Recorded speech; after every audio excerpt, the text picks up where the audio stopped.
Tukoy na ng pulisya ang operator ng iligal na paggawaan ng paputok na sumabog sa Barangay Tabang dito sa Dagupan City. Ayon sa Dagupan City Police Office, inaalam na ang kinaroroonan niya.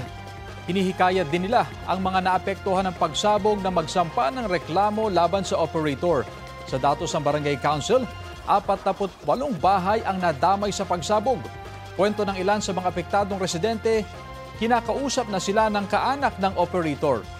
Handa raw silang magbayad ng danyos sa mga apektadong pamilya. Samantalang nakalabas na sa ospital ang 4 na biktimang sugatan sa pagsabog, habang nananatili pa sa paggamutan ang isa pa. Ayon sa pulisya, posibleng maharap ang operator sa mga reklamong physical injuries, damage to properties at paglabag sa firecracker law.